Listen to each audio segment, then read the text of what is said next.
Hi, and welcome to Further Adventures in Travel in the 19th Century. These are examples and especially looking at the changes. My name's Russ Gifford, and we are going to be continuing to explore some of the things we've already looked at, which are, of course, travel in the 19th century in the middle part of the country. We have, in the earlier classes, we had spoken of how these changes were coming about.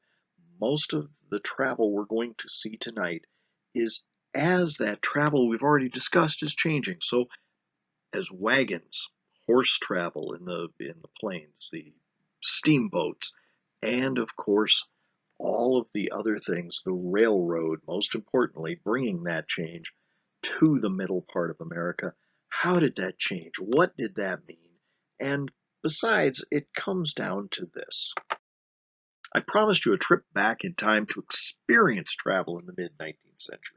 And I had so many more stories that I wanted to share with you that's what this is all about. So you can consider this travel in the 19th century, the bootleg edition, the bonus cut, the extended edition, however you want to look at it. We're going into part 4 of a 3-part class. Are you ready? Tonight, what we're looking at are examples of how quickly things changed in this time period. You're going to hear from families on Missouri river boats in the midst of an epidemic and how the things they coped with. You'll hear from a doctor riding the hills of the Winnebago Agency in Nebraska in 1870. And a family giving up on Nebraska in the wake of the drought, the locusts, and everything else of the 1870s. They are going to be walking the Oregon Trail out of the state. So that's what's on the agenda. I hope you will enjoy it. We're looking first at steamboats, railroads, and change. Now, we spoke earlier of Fred Hubble, a young man who came to Sioux City in 1856. And I also mentioned he fills his diary with the listings of steamboat activity, and there was a lot of activity. And so many of those pieces of that diary paint a picture of that moment in time, what it was like to live in Sioux City just as it was becoming a city. And you may remember he gave us a picture that was more accurate than all those TV shows and myths that we'd been seeing. Remember, I said he showed up there, and his first statement was about 150 people here, and many, many, as he said, Indians, Native Americans, because of course it was a trading post. And who were they trading with? The natives that lived there. And hopefully that gave you a better impression of the relationships between Native Americans and these early outposts that were there. Notice on the left, that's from a newspaper of the time, and it's telling people of the different boats they can take and where they're going to go, when they're going to leave. Notice that bottom one, leaving from Kansas City, the steamer Arabia for Kansas, Weston, and St. Joseph, Council Bluffs, and Sioux City, Iowa. Ooh. Now, at the peak of the season, according to Blair Shaquin, who used to, a fine person who used to work at the Sioux City Public Museum, who did a great deal of research into the steamboats. At the peak of the season, he told me as many as 10 steamboats could be lined up at the levee between Jones and Pearl. And those are some of the actual steamboats that belong to the Sioux City Company that was plying that traffic between Sioux City and Benton and the Upper River. He said smoke rising from their stacks would be thick as the captains prodded workers and passengers to finish the loading, hurrying to take to the river while the water ran deep, because I'd spoken of a limited navigation season, and of course on the upper river, everything from Sioux City on up. Uh, the upper river, you had the spring runoff, and as time went on, by mid-June it was getting difficult on the upper river to navigate, and then you had to hope for rains again in the fall that would allow you to navigate. But then you were fighting the weather and hoping to get back. This is a picture from the steamer warehouse at Perry Creek. Um, 1871, notice you can kind of barely see it, but you can see at least the smokestacks of at least 3 to 4 ships there parked along the levee. And that's essentially just down at the end of Jones Street and maybe on over to Pearl and Nebraska and the rest of them. Now, we hear in the advertisements that we saw in the newspaper just how elegant steamboat travel is, and we talked about that in earlier classes, and maybe it wasn't quite as elegant as they claimed. Uh, this, I said before, was a picture from inside the far west in the cabin area, but in most cases during travel, it didn't look anything much like that, only at the perhaps dinner time. But Fred Hubble speaks of going aboard various boats. One of them, he says, I attended a ball on the ship, the Omaha, and enjoyed myself very much. And there were, in other words, there were dances, there were balls, there were meetings, because the steamships wanted you to see just how nice they were and how elegant it was. And of course, they wanted the money for those top range passengers that were going to take those cabin areas. And remember, when I say cabins, don't think of it, they necessarily had a cabin all to themselves. Notice those curtains down at the end. Um, and in reality, a lot of times the bunks were built into the wall. You were still sharing space. The curtain was to divide the area from the men and the women. So there were a few cabins where they could actually pay even more money to have a separate cabin.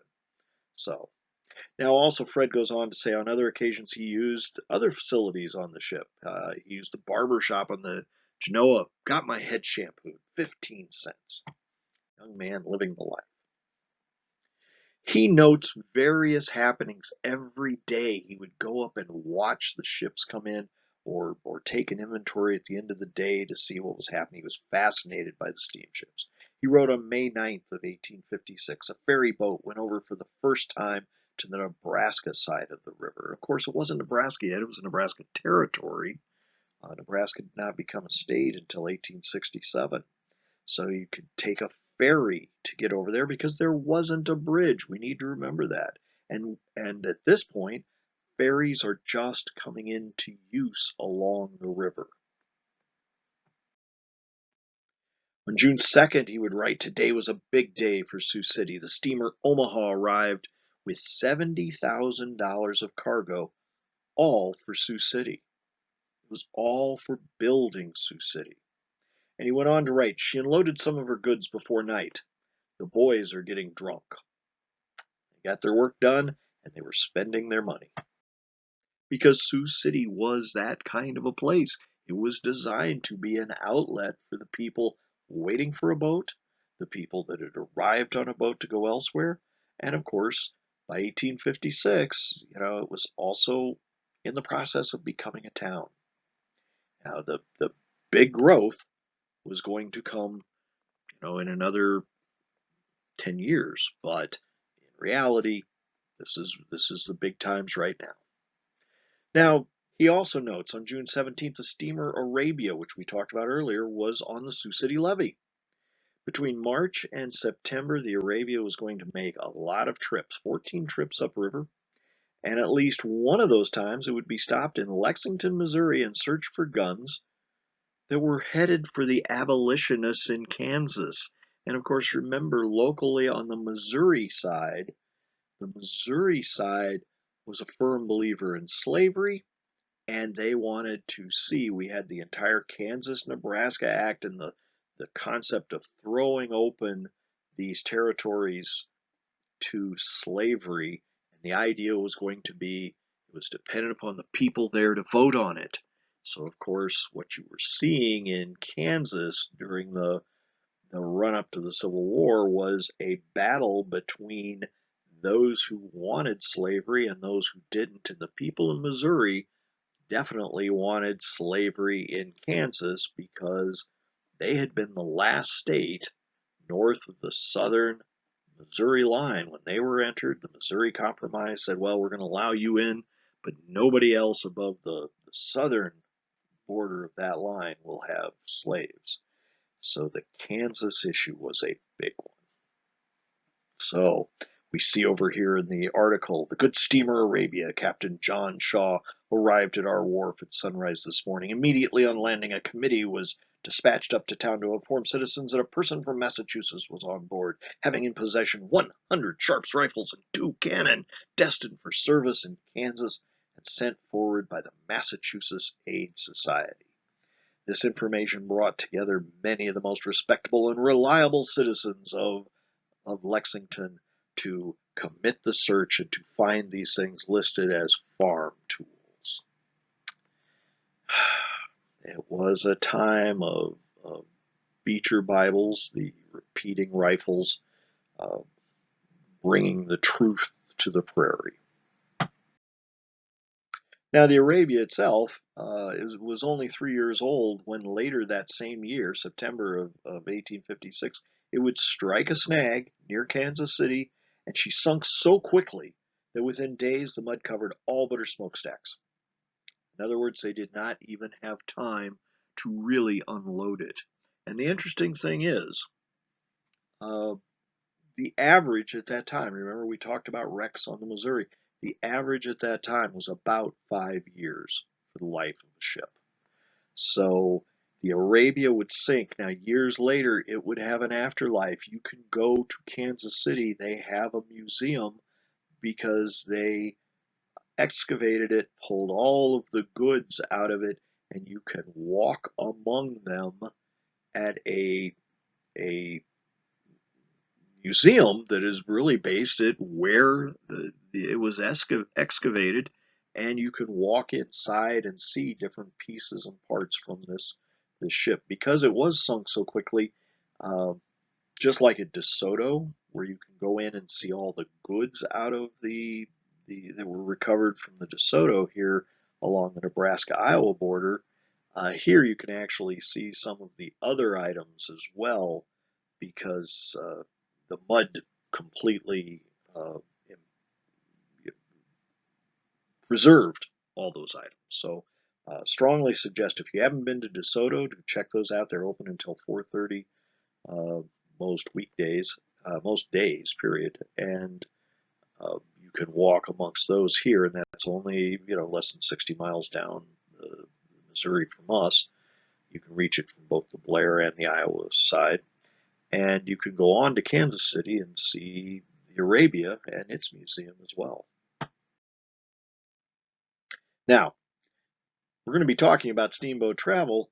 Hubble, of course, loves steamboat travel because, thanks to his illness on his bumpy, never-ending stagecoach ride to Sioux City in 1856, which had taken him 10 days from Des Moines. It took a week to get from Des Moines to Council Bluffs in 1856, and he had a 2-day layover and took another 3 days to get to Sioux City. I thought I would die and was hopeful for it.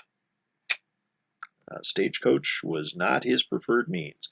The super modern steamboat was his interest. Now, another well-known steamboat traveler at that time, who also kept a journal, Father De Smet, felt that way about steamboats as he did about stagecoaches. Steam navigation on the Missouri is one of the most dangerous things a man can undertake, De Smet would write, and then it's rather ironic that the captain of the steamboat, a good friend of Father De Smet's at the end of his life, would christen a new boat and name it the De Smet. But Father De Smet himself was not a fan of steamboat travel. Why? He had a lot of experience with it. Now, one of the things, early steamboats were plagued by boiler explosions. They hadn't really perfected the technology at that point.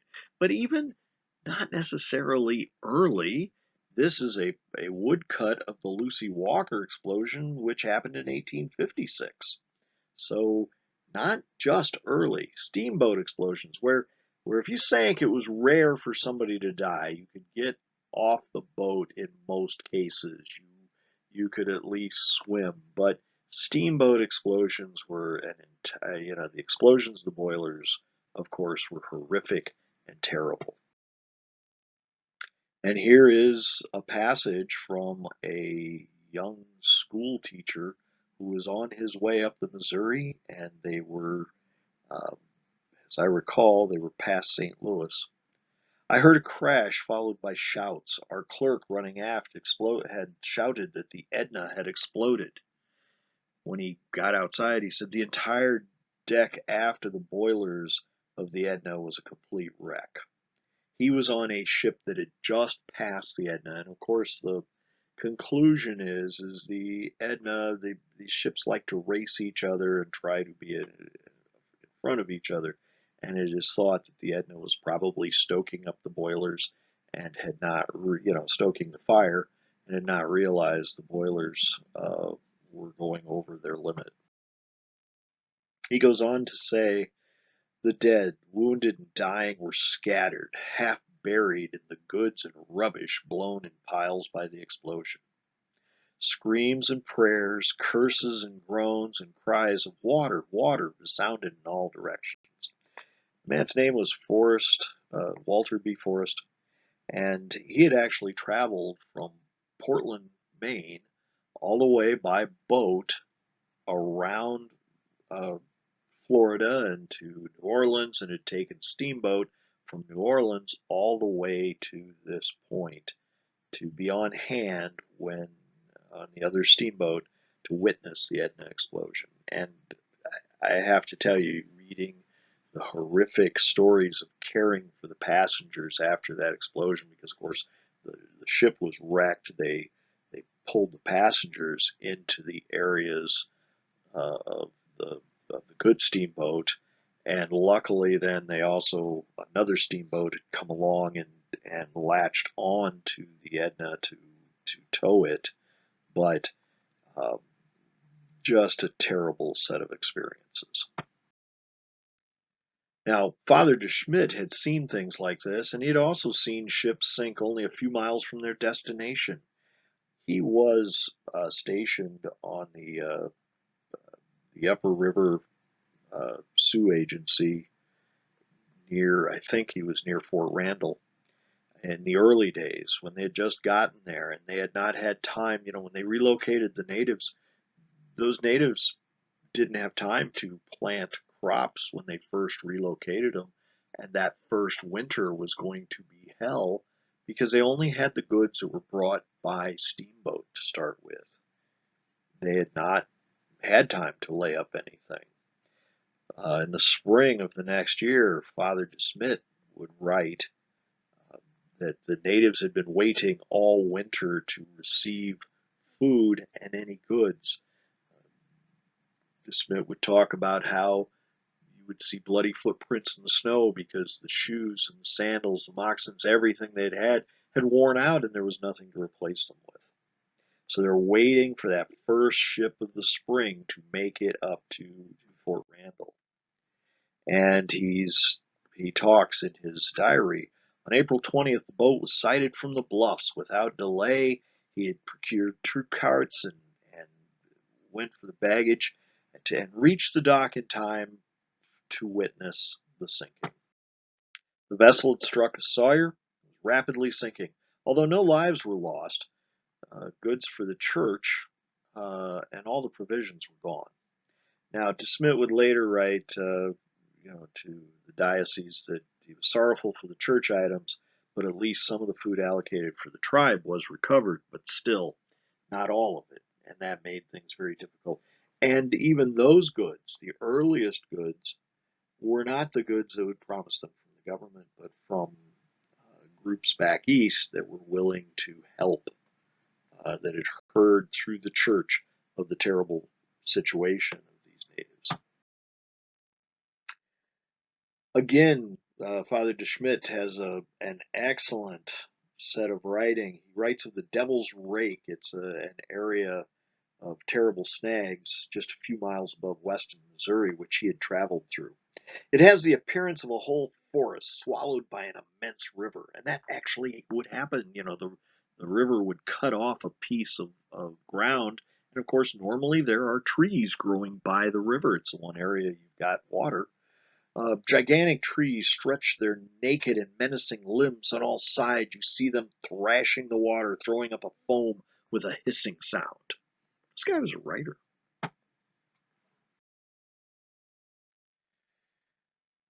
But not only were the natural disasters of the river something that frightened Father de Schmidt, he would write, and many others would write, of the terrible diseases when there were epidemics going across the country or just in the Midwest region. Um, they would, of course, also find people on these steamboats. And I took this clipping out of I believe, St. Louis paper, 23rd day of April to the 6th of August in 1849, and a list of total cholera cases and the cases that ended up being fatal and those under 5 years. I put that there because it's, of course, striking that it is so similar to today. So steamboats and sickness. In 1851, now that previous sign was one of the worst outbreaks in 1849. We're going to return to that. But in 1851, Father De Smet was on a Missouri River steamboat heading up to take him on to back to the Sioux, and they had to stop somewhere near Blackbird Bend to take better care of the sick. But really, what that meant was to bury the dead. And that was from an artist that happened to be going along. He was on his way to one of the agencies to work as a clerk. Before they had stopped, Father De Schmidt was so certain he would be one of the dead. He'd become ill, and it had come on just so quickly. And he he thought he was truly dying. And remember, cholera, every bodily fluid would be expelled from your body, and it could come on and kill you within hours. He had become so ill he'd asked his fellow priest to administer last rites as he passed. Instead, within hours, Father De Smet recovered, but his fellow priest, Father Christian Hoken, and many others would die on the St. Ange. Holy Angel. That was a picture actually drawn by that artist of the St. Ange. Here's what Rudolf Kurz had to say in his diary on June 21st. Father Van Hocken was dead. He died as a Christian, had been sick only 2 hours. It was about 4 o'clock in the morning when I was awakened by his calling me. I found him half dressed on his bed in violent convulsions. I called Father De Smet. We anchored in the evening and buried him by torchlight along the river. Father Van Hocken was to have gone as a missionary on upriver. It's his diary entry. Interestingly, as I said, this is at the Blackbird Bend, which we're still familiar with today. His next diary entry is also interesting. Remember, I said he was an artist. June 22nd, stop for a moment at Sergeant's Bluff, Floyd's grave. They say a city is to be founded here later on. That's his entry from June 22nd, 1851. And a picture. Now, I'd said that 1849 was absolutely terrible. Um, in a 23-day period between the 28th of April and May 21st, 44 people of the original 249 passengers of one ship fell victim to the cholera epidemic. And they would write, the journey from St. Louis to Council Bluffs was lengthened by several days because they had to allow time nearly every day for the graves to be dug along the shore. There were only 3 days of that 15-day passage that they would not record new names in the journal of people that had died. He goes on to write, when we arrived at St. Joseph, the captain of the boat, his name was Scott, declared that he would not take us any further. He wanted them off. But the authorities at St. Joe made him take them away from there. They would not allow them to unload the sick people. Because remember, in 1849, 1851, they did not know how this disease was passed. They did not know if it was, they thought it was contagious person to person. They did not know it was bad sanitation. It was drinking the water out of the river because, of course, every town had a stream and every stream emptied into the Missouri, and all those streams were used as their sanitation areas. And any any animal waste, of course, along the Missouri, and when the Missouri is continually uh, eating out the edges of the river and causing cave-ins and everything, all of that is contributed to the water as well. Just another one of his drawings. This one is around Omaha in June 2nd. A stream overflowing into the Missouri at that point. That boat we were talking about, the Highland Mary, here is some terrible, terrible recollections from journals. David and Mary Phillips had begun their journey with 4 children. Partway up the Missouri River, they were left with just one child after burying the other 3 in a 3-day period. And so it was with Margaret Francis, who was widowed on the 30th of April. And on May 8th, she stood at the shallow, hastily dug grave of her 3rd child to be buried in as many days. Samuel Lee, whose wife had presented him with a new son just before reaching St. Louis, looked on helplessly 9 days later as both were taken from him by this disease. And you would go on to read journals and entries and everything else of how terrible the toll this was on the people, knowing that they were burying their loved ones on a on a sand dune, on a sandy beach spot that the graves within 3 days would most likely be washed open and just terrible. That's travel in the 19th century. That's why I'm telling you these things. Now, that Captain Scott that did not want to take them on beyond St. Joseph but had to, at least uh, he and his crew were honorable and of very high character. That ship had passed the James Monroe below Jefferson City. They were able to pass it because it was tied to a bank and the crew had abandoned it. There were 37 dead passengers on board and more were dying. The Monroe crew had abandoned the disabled passengers, leaving them all to die. How terrible. What a it's very likely that the captain had died, and with such, you probably got a crew that's wondering how they're even going to get paid, and just left. That's travel in the 19th century. The the writer from this 1849 travel, we arrived at Council Bluffs in sorry condition. No one would come near us. We were not allowed to put out at the port. We were put out on the banks of the river, not at the dock, with our dead and suffering. And in fact, they would remain there to start with for more than a day, and no one coming to help. No one would come to them. And finally, uh, a a lay priest who was administering to them put out the word to Council Bluffs saying, God will judge you, for your actions this moment, and you will be condemned if you allow these people. And remember, these mostly in this case were Mormons, and they were riding steerage. They were riding, on that deck with no cabins, heading for their new lands.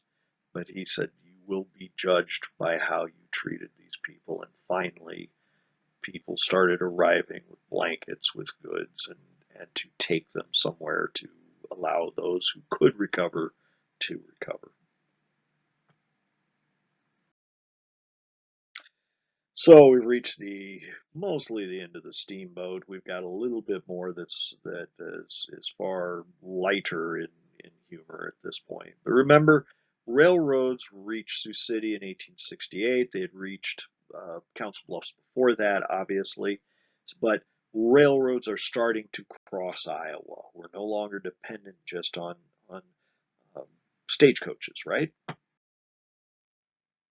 Now remember, we talked about this earlier, that stagecoaches do have a place because it's just the main lines that have the railroad. So, much later now, Father De Schmidt is serving in St. Louis. In 1867, railroads were in use all the way to Council Bluffs. That year, Secretary of the Interior had asked Father De Smet, well known among the Sioux, to be an envoy extraordinary to the hostile Sioux tribes. And Father De Smet, even though he's advancing in age, has agreed. But he has absolutely no desire to take a steamboat again. He's not had good luck. So he opts for a train as far as he can reach, and then we'll take the steamboat. So, Priest took the train from St. Louis to Chicago and from Chicago for Omaha. Excellent. But arriving in Boonesboro, Iowa, he learns the melting snows had carried away all the bridges. The railroads only work if they have tracks. So after a delay of 3 days, he obtained a train which took him to Denison, heading for Sioux City. It's all great. He'll make the connection. He'll switch over. No, beyond Denison, the tracks were washed out. It was necessary for him to hire a wagon, which carried him on to Sioux City, where then he finally got his steamboat for the Yankton Reservation. This is an actual ad for wagons and the types of wagons that were used uh, that you could buy, built in the Sioux City, Iowa area. Now, we're talking about rail travel. We're going to be moving back to horse travel actually for the final sections of our talk here. But this is from the diary of a Dr. Joseph A. Paxton. He's a young man who has been appointed physician to the Winnebago Indians. We now know them as the Ho-Chunk, that are now newly in the state of Nebraska. They, due to the Sioux uprising, many of the Ho-Chunk, and known then as Winnebago, had not taken part in the Sioux uprising in Minnesota in '62. In fact, Lincoln had pardoned many of them. They had previously acted as scouts. They had acted as as people allied to the army. So he had um, pardoned them, but the people of the region, of course, made no distinction. Indians, as they called them at the time, Native Americans, one or the other, all of them were murderers as far as the local people were concerned. And that was causing a great deal of grief. But now part of the problem is then the Ho-Chunk and the Sioux, who had been living side by side, the Ho-Chunk were very angry at the issues with the Sioux and the trouble they'd caused. So they were ambushing Sioux, trying to prove no, we're on your side, you know, to the white settlers, and that just convinced the white settlers that these people truly were savages, and they demanded they be relocated. They first were relocated to South Dakota. At that point, though, the situation reversed because now the Sioux greatly outnumbered the Ho-Chunk because the Ho-Chunk had some that said they weren't relocating at all and refused to go. Things became very difficult. They were eventually relocated to Nebraska. This young man is from Philadelphia and he's heading to Nebraska to take over his duties as physician in this new area. Paxton would take breakfast on the morning in Pittsburgh on July 2nd. He left on the evening. We left Philadelphia on the evening of the 1st of July. And by morning, he would have breakfast in Pittsburgh on the train. He left Chicago at 10:15 on the 3rd. So notice he's, the 2 days travel to Chicago, which that was, pretty much the norm that had been established. But instead of having to worry about the stagecoach, he's got many options for how he wants to go. Now he needs to pass through Omaha first because that's where the fort is at for this region. And of course, we can still visit that fort today in North Omaha. So where he wants to get on the train is going to be decided on which way he wants to get to Council Bluffs. And of course, the closest one to get him to Council Bluffs to get into Omaha would be at Clinton. So at Clinton, he was able to take the railroad all the way to Clinton. Remember, in 1856, they had to take it over to Rock Island and then take a steamboat down. Now he can travel to Clinton directly by railroad. At Clinton, the wife and some female friends of the conductor. Rather important because a woman, mostly, unless they're a feminist like a Susan B. Anthony, they're not going to ride the train by themselves, unescorted. That's just not a womanly thing to do. So, at Clinton, the wife of some female friends of the conductor came on board the train. When they found out that we were from the East and bound for Indian country, they asked many questions about the East. Now, one of the beautiful things about the diary that Dr. Paxson keeps while he's in Nebraska is he records all the weather happenings, not just events of people, but the events of the climate. So we also get to see what it was like at that time, because remember, by the 1870s, the weather's going to change. We stop getting as much rain, and that's going to cause a lot of grief for people. But he mentions here quite a heavy rainfall during the night as they were traveling to Council Bluffs. The country through a portion of Iowa seems more like a farming district. The farms are smaller and the country less flat. I think we'd all agree with that. As daylight came upon us this morning, we were just entering the country known as the Bluffs and arrived at Council Bluffs at 6:15 a.m. 3 days travel. That's so impressive. Imagine he crossed half the country 3 days. Think of think of how amazed his father would have been at that thought, at his age. Here's a picture of Council Bluffs, downtown Council Bluffs, from up on a bluff looking through the downtown, all the horses and wagons. I know it's not a very good picture. It was one of the few I could find. But we need to think about this. He had to cross the Missouri if he wanted to get to Omaha. This is a picture of the Omaha landing, looking from Omaha in the 1860s back toward Iowa. We see the ferry boats. And he writes, from the termination of the railroad to the river, we were taken in the omnibus to the river when the coach was driven onto a genuine Missouri River ferry boat and taken to the other side. Imagine his wonder at these incredible technological feats that he sees happening here. Omaha, like Council Bluffs, is situated some distance from the river. Gee, I wonder why that is. In this country, the coach from the depot will take you any place in town. We, being strangers hunting shelter, selected the best hotel, the Metropolitan, situated at the corner of 12th and Douglas in Omaha.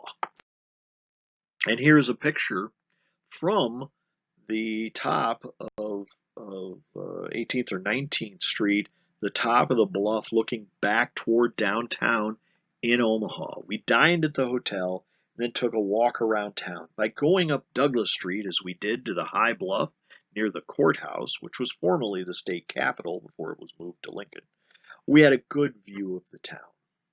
And that is a good view of the town, isn't it? It's probably his hotel, that first big building, the Metropolitan, just straight down there, about halfway down on the right. He goes on to say, on the south and southwest, Omaha is surrounded by high bluffs. They were formerly covered with timber, but now with just bushes. These bluffs are separated by deep ravines. On the north and northwest is a beautiful open plain of some miles in extent. In this direction, the town must extend, if it ever does, as the bluffs are too steep for general building purposes. Now, of course, he was wrong about that. It would extend in all directions, but technology also changed that, didn't it?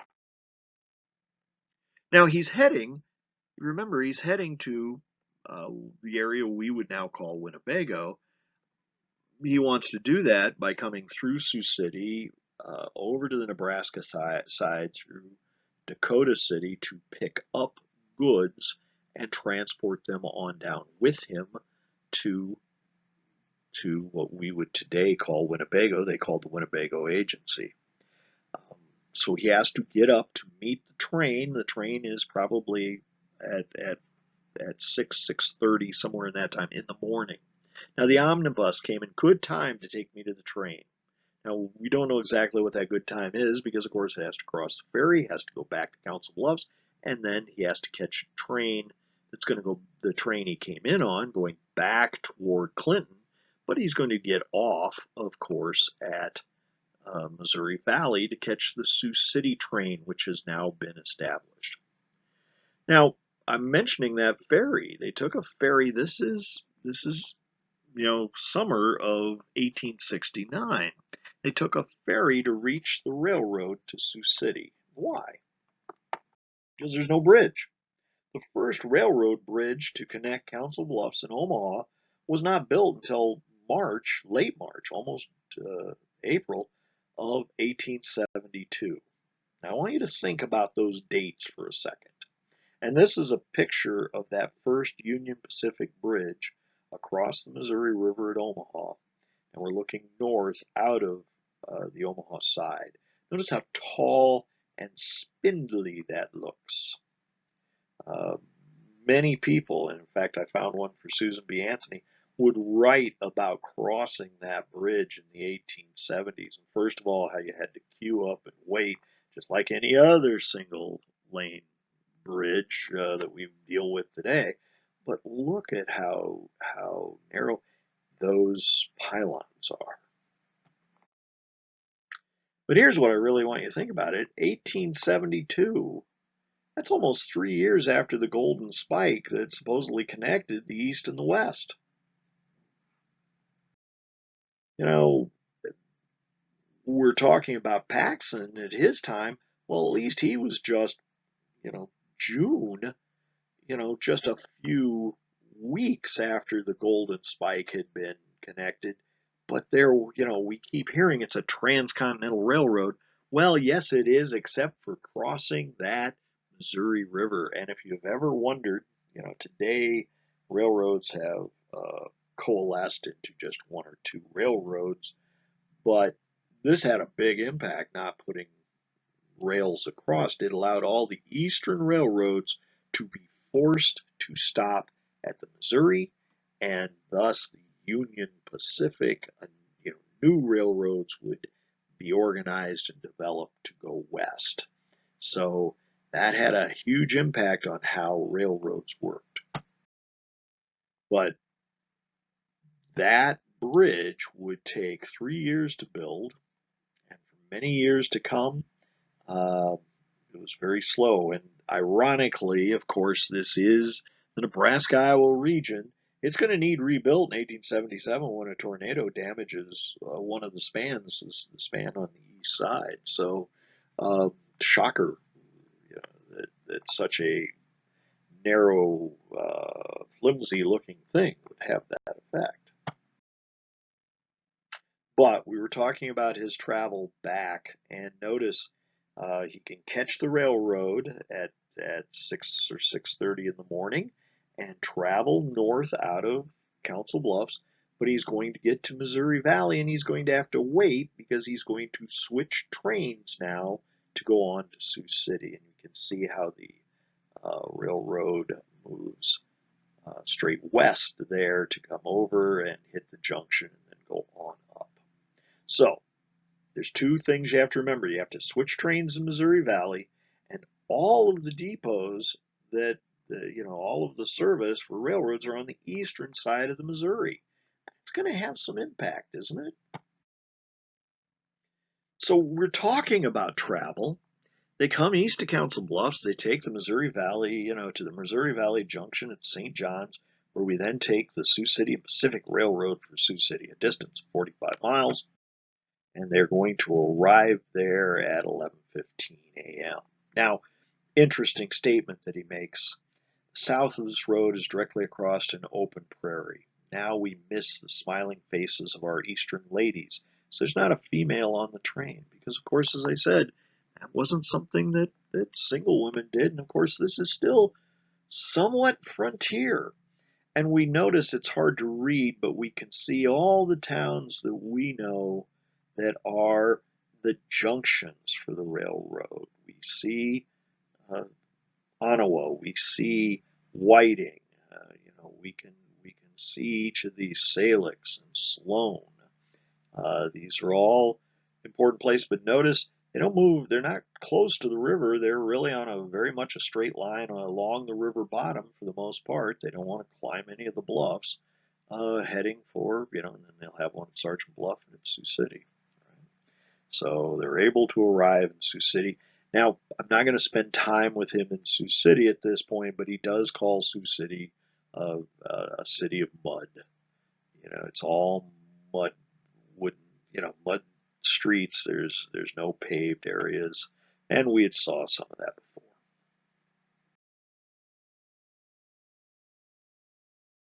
Now, the rest of the time with Paxton's Journal, we're going to be thinking about it because it's a beautiful wealth of details of travel in this region for the year he was here. He was only here a year, but he did such an excellent job. And here is a picture of the typical buggy that he would have bought to get around in this region to visit the different areas of the natives. He is their doctor, and most of the time, while he wants them to come to the building in town, many times they can't, and he goes to them. Now, that means all types of travel in all types of weather. And one of the things he does in his journal is a beautiful job of describing the weather each time. Now, he has to go back to Omaha. This is about 6 months after he's been here. Now, he's actually, if you read his journal, he's been around before. But I'm picking this one because it's important. Remember, last time, Omaha to Sioux City, catching a ferry across to Nebraska, coming by wagon or by horseback back to Dakota City. Or they actually called it Dakota, and then the little towns on down to the Winnebago Agency, where he then set up his practice. Now, uh, here it's 6 months later. He's now needs to head back to Omaha, and it's January. It's 11 degrees in the morning above, uh, for the temperature above. It's 4 degrees below that evening. He starts for Omaha this morning. Walter went with me to the station. Now, he also mentions they will stop to pick up somebody else. Why? Well, you don't really want to be stuck out somewhere by yourself, uh, with the horse and buggy in case there's trouble, because you might need two people to get it out of whatever you're stuck in or to fix what the problem is. So, uh, but then he writes, we arrived at the river. They went straight to the river. They're not going up to Sioux City to catch the train because it's winter. They can cross the Missouri and catch one of the earlier stations, something we don't think about. And we're going to see how that works otherwise, too. We arrived at the river. The wind was blowing at a fearful rate. Just as we were about to start across the ice, the wind blew my hat off and I saw it no more. Now, we may not think that's a big deal, but they're traveling in a wagon with the wind blowing. That's cold. Had to ride 6 miles across the open prairie to Sloan Station without a hat. The station is about 6 miles from the river. Towards evening, it grew rapidly cold. Waited for the train at Missouri Valley Junction until after midnight. Doesn't sound pleasant. And he then writes, the tree, he marks it as the next day because he's still awake. So on the next day at midnight, train did not arrive at Missouri Valley Junction until 12:15 in the morning. And it's 12 degrees at midday that day, but we saw that said that it was 4 below in the evening the night before. When within about 3 miles of Council Bluffs, we found a freight train off the track. This delayed us a long time, and at last they sent to the Bluffs for an omnibus to come up, take us as passengers to town. They put us up that night, or we put up for the night at the Pacific House in Council Bluffs. So even though we've got this wonderful thing called the railroad, we have to depend on horse and buggy or wagons to get us back and forth, and it is not terribly dependent. It too, as we've seen, washes out from floods in the spring. Tracks break in the intense cold. A lot of problems that you have to put up with. The wait as you're waiting at the depots. But look how wonderful that was. He did not have to travel out of his way up to Dakota and then across to Sioux City. He was able to just cut straight across, hit the Sloan station, and come down. So actually, winter does have some advantages, doesn't it? Now, I don't have the pieces here, but his diary goes on to talk. The snow just continued to come down during his time in Omaha while he was doing the work and the business that he needed to do there. And he describes beautifully of how the next morning they have sleighs out to take people around. They're not using wagons, they're using sleighs to travel on the roads. Now, within a week, then he's ready to come home. The storm is over, but it's still exceedingly cold. Did not leave town until 6 p.m., as the train had to wait for the Union Pacific Road to be free. He remained all night at the Missouri Valley Junction. Wonderful. Had to be a great feeling. As a guy who's waited for trains and planes, I can tell you, I can just imagine his feeling of wonder and joy at this. Now, next day, then, since he had to wait all night, it's another 4-degree day, 6 degrees below, 4 degrees below. Started for Sioux City at 8:30 this morning, was detained on the road on account of a number of broken rails. He went to the St. Elmo in Sioux City, and you'll find throughout his entire year, he's always staying at the St. Elmo. Now here's just a picture of what one of those trains of that time would look like. Now, I want to just talk about this. 2 months later, he's got to make the same trip. You know, by the way, on that other trip, it had warmed up enough while he was in Sioux City that the river's starting to break up, and he's trying to get across on the ice, and he makes it. It's treacherous, but somebody else that was coming up to head for the city talks about, ooh, this is not really good. Now, this time he's making the same trip, has to go back to Omaha, but it's 32 degrees. There's definitely no reason to believe that the river is going to be frozen over. So this time he's going to be traveling on the Nebraska side. He's not going to have the advantage of the railroad, correct? Now, this is just 2 months after his previous one. It's March. Started for Decatur with Howard, intending to go to Omaha. Get to Decatur about 3 p.m., and we have to put up because, of course, they're waiting for transportation to get them on down. He's not taking his wagons on down. He's going with public transportation. They started from Decatur for Tekamah. It's a distance of 16 miles on the buckboard. In other words, an open coach at about 7:30 p.m. That's when it left. So 7:30 p.m. on that day. They arrived at Tekamah, 16 miles, at 11 o'clock. So 3.5 hours to go from essentially what we would call across Burt County. It's not even completely across it. If you can see, it's up here at the top of Burt County. You go down to Tekamah, and anybody that's taken that road today, Tekamah is roughly where the Bluffs go away. Prior to that, you're all through bluffs along that entire path, right? You're going up and down bluffs. You might catch a ridge line to travel most of it if you're lucky. So, what he has to say: it was cold, dark ride and could see but little of the country. crossed 16 bridges. In other words, up and down all those bluffs I talked about. Crossed 16 bridges going 16 miles. Made but one stop, the Silver Creek Post Office.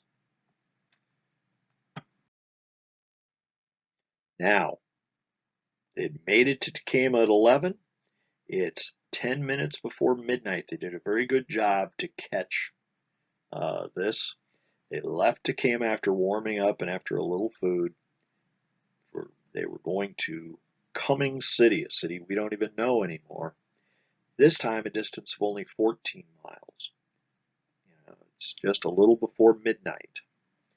The temperature is above, it's above freezing, but at about 1 a.m. it grew cold and commenced to snow and blow.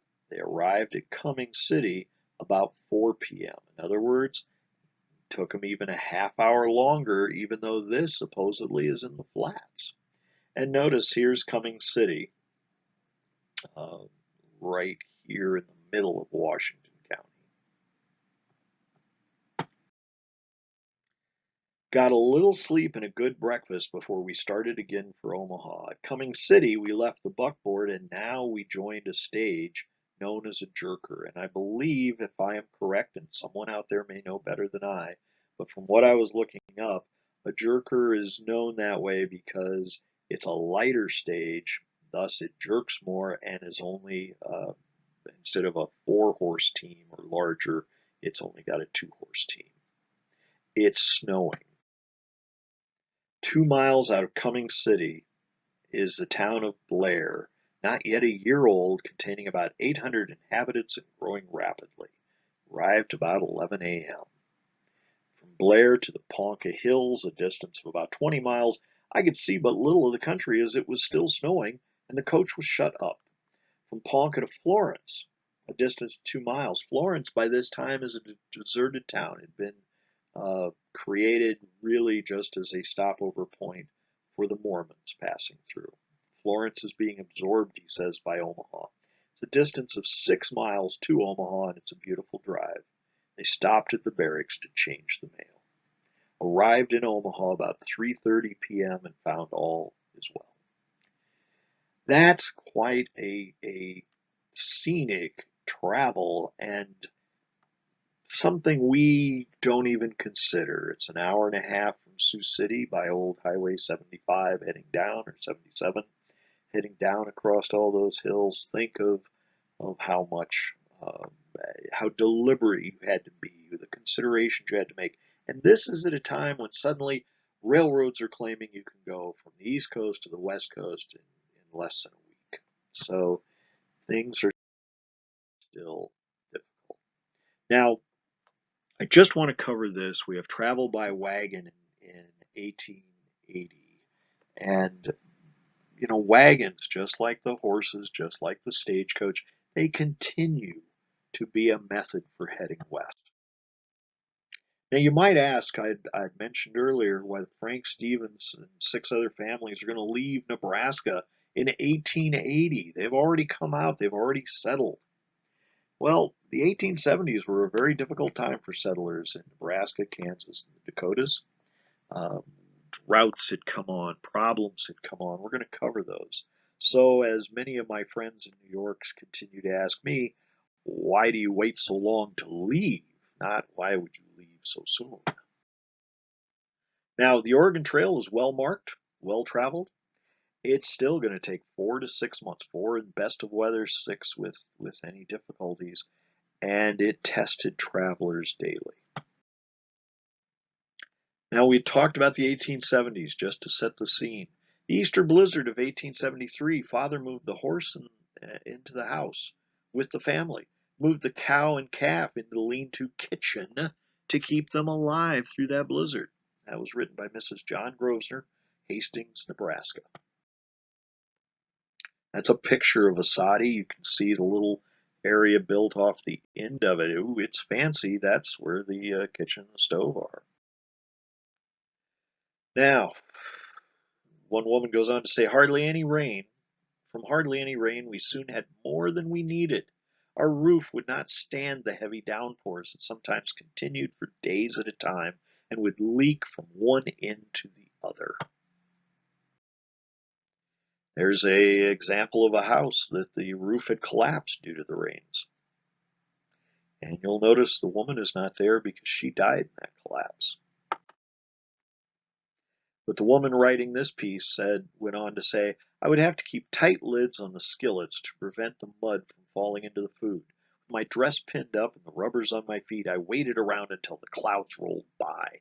Then we would clean house. Almost everything had to be moved outdoors to dry in the sun. Now she sounds very positive and resilient there, doesn't she? I love her next line. Life is too short to be spent under a sod roof. That was written by Mrs. H.C. Stuckey of Custer County, Nebraska. Ooh, can't imagine what it was like. But there was more. But wait, there's more. In the 1870s, for successive years, 3 to 4 years, grasshopper hordes were a frightening reality. These hordes were so much they could stop trains. They would cover the track so completely, and the cow catcher was really not designed to scrape the tracks. And what would happen is eventually they would crush so many of these that the locomotion wheels were too greased, they couldn't move. This is a humorous postcard showing the locust taking over everything. I love the one with the camera up front taking the picture as it's going. But the reality was the writings after writings would talk about the locust descending just before harvest and completely wiping out the harvest. What a terrible, terrible feeling. And by after 3 out of 4 years of this, people were exhausted. Plus, they're living on assistance. The only reason they are surviving, first from assistance from the town, but later the assistance they're getting is coming from churches back east. Uh, most of these communities, are highly religious, and the appeals to the east. The food is coming out as much as people can send, but how much can they send? They finally are turning to government because the state governments are realizing people are leaving the states in droves. Literally, they are depopulating the state. I think something like a quarter at least of the population, and in some like Kansas, it might have been much more than that, would leave the state during these times. And the states realized we can't survive if that happens, and they actually start providing some assistance, but it's far too little and it's far too late. After three, after losing crops for 3 years, many decide to leave. And the signs on these wagons had to be heartbreaking. In God we trusted, in Kansas we busted. Read some of the signs leaving Kansas, and of course that is a play on the words. When they were on their way out, it was California or bust, and some of them would end up staying in Nebraska or Kansas or these other places. So let's just see what they had to say. I said I wanted this to be time travel. We have experienced horse and buggy and stagecoach rides now across the hills of Nebraska. Let's see what it looks like heading west along the Oregon Trail after it's been well established. Some places the trail area is a foot deeper than the actual land around it because when they've gone to single path, they've torn up the loose dirt and it's just dust. So here's what Frank Stevens had to say committing to this great adventure. Have been eaten by grasshoppers, bitten by fleas, and bled by bed bugs. Have eaten our allotted peck of dirt and many a time. So on the 20th of April, 1880, we bade farewell to our friends in Vesta, Johnson County, Nebraska, started out and commenced our long and tedious journey to the Pacific Slope in Washington Territory. On the first day, our party consisted of 6 wagons and 20 persons, including women and children. By the way, Vesta is about halfway between Nebraska City and Beatrice in southeastern Nebraska. Beatrice is straight south from Lincoln. So Nebraska City, of course, is along the river, not long after you get, I think, to the just about the Missouri border. So, or maybe a little past it. So that gives you an idea. You basically would be heading over to intersect the Oregon Trail. And on that first day, the afternoon, the wind blew almost a hurricane. Some dirt drifted almost a foot deep. Was reminded of a caravan in the desert. The men that made our geography gave it the right name when they called it the Great American Desert. Reached Beatrice, 25 or 30 miles from home. That was the end of the first day. They did pretty good. There's an example of a dust-drifted road. Um, you can just see how deep. He's not exaggerating when he's saying it's going to become a foot deep. Days 2 and 3, water and wood were scarce. We had a very fine day of it. Saw some very pretty country and some rough and poor. Tonight we are camped on a small creek and everything is much snug and comfortable. Our feet blistered and tired. It's going to take them 2 more days to reach a large city. Now, for the record, here's just a picture. If you have to cross a creek, that's a problem. I used to think about this when I was a kid in northeast Nebraska with how deep the creeks are. How do you do that? So here at this spot near Fairbury, before the bridge, they had to lower the wagon into the creek and then lever it back out. So, and that's a reason why you went in a group of 5 or 6 families, so you had enough, hopefully enough manpower to do the rugged work that it would require. By the way, this is actually exists. It's on the park there at Fairbury, and you can actually see the ruts of the wagon wheels.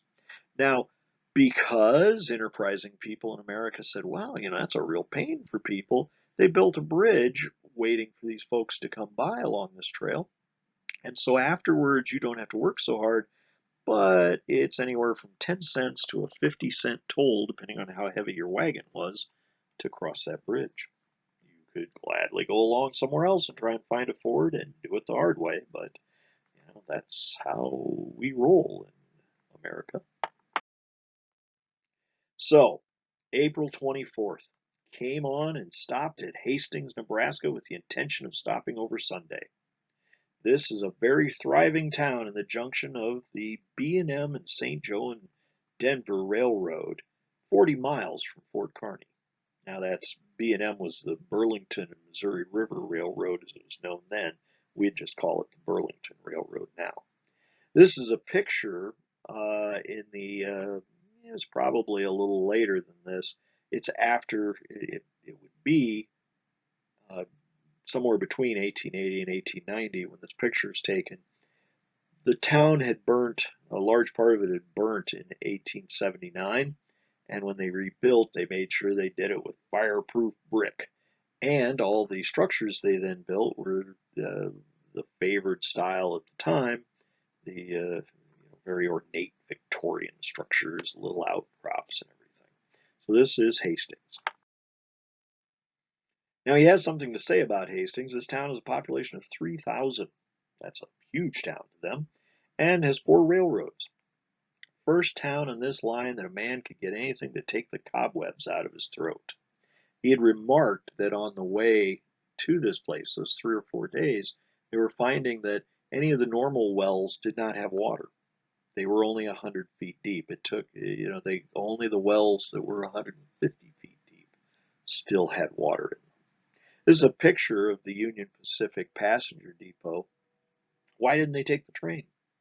Well, it would cost far too much money, and they'd still, to get up to Oregon then, have to switch and go north because the train's going to take them to Sacramento, to California. It's still, we said it was about 40 miles to Kearny. It's going to take them 2 more days to reach Kearny. And remember, this is flat. There's not much in their way. As they neared Kearny, they came past the old Fort Kearny, saw the ruins of the old fort and the rifle pits around a grove of trees growing nearby. Because, of course, by 1880, the threats on the plains from the natives have passed on, so the fort is no longer a necessity, right? So we came on to Kearney City, or Dobie Town as it is called, came to the Platte and crossed on a bridge a mile long. The Platte is very wide and shallow stream, saw large flocks of ducks and geese. Came on to Kearney City, struck the Union Pacific Railroad, and stopped for dinner. Remember, these towns are growing towns. They're established towns by 1880. They may not be quite to the level we're seeing here, but this is a picture within a few years of that. Dirt roads. We actually are seeing a parade here, but see all the buggies, see all the people, see the actual brick houses. They're establishing themselves. The old saying, the Platte is a mile wide and an inch deep. The country we've passed through today is level and sandy. In some ways from the river, we are some ways from the river, but we can see it from a long ways off because, of course, while we see trees here, they don't have many trees along that because people are cutting them and using the wood, um, and all that's going to be left is brush. The wind has been blowing very hard all day, he would write. Nice to know some things never change in Nebraska. But he talks about the next stretch being very difficult. The land is very poor with little game. We heard wolves howling this morning and saw little grass. Game was scarce, and it took a lot of effort from the evening hunters.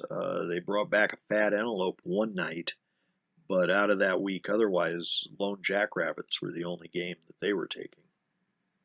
Things are getting a lot tougher the farther west they go. It's going to take a week of hardship to go from Kearney to North Platte City, a town that he says has 1,500 souls. He also goes on to say it would not be much if it weren't for the railroad, as nothing grows here. Once they reached the town, they crossed via a railroad bridge, camped further on, but things not improved. Finding what little water there was away from the Platte was contaminated by the heavy alkali in the ground. At least one horse drank it, he writes, and they became sick. We're camped about a mile from the Platte and have to walk the horses there to water them that night.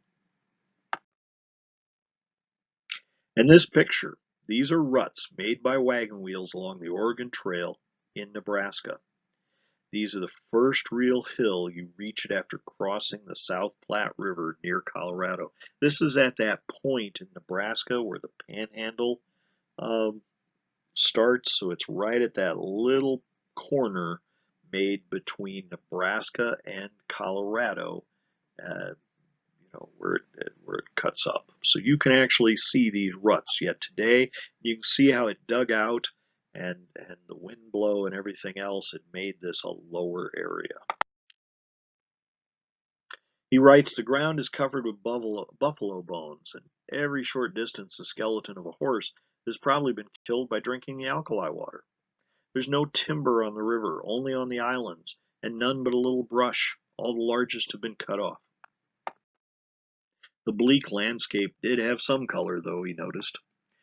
Several kinds of flowers, among which is the strawberry cactus. It's very pretty, a species of prickly pear which grows here to perfection, having a red berry resembling the strawberry.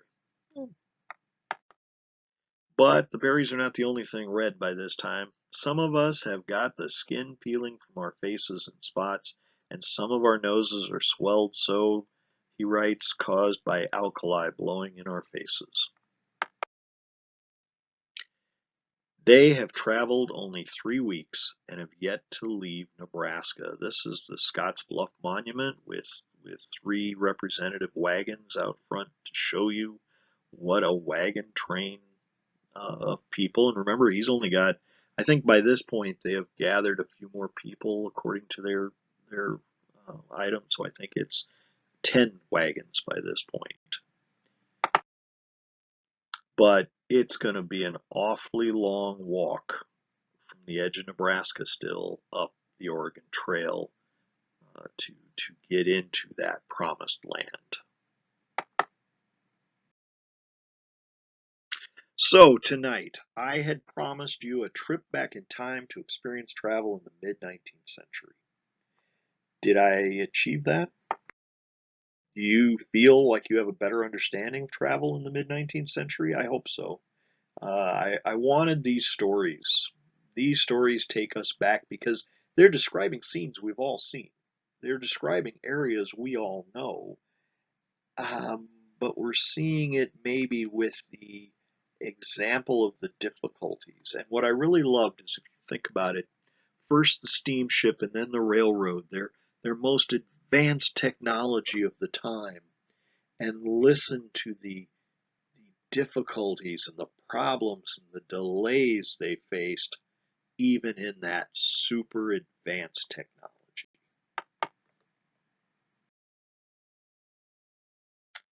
I often ask you why you take these classes. My thought is you'd like to have the perspective of their time, of their view, what they saw and what they experienced, to understand why they made the choices they made.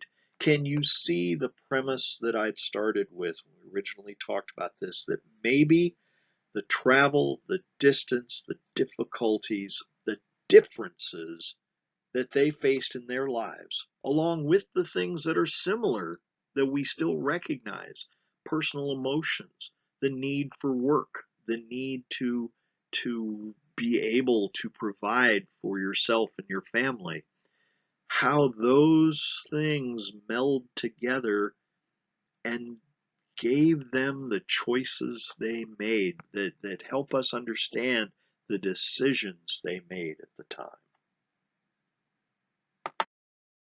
So we will end tonight with yet another piece from Dr. Paxson's journal.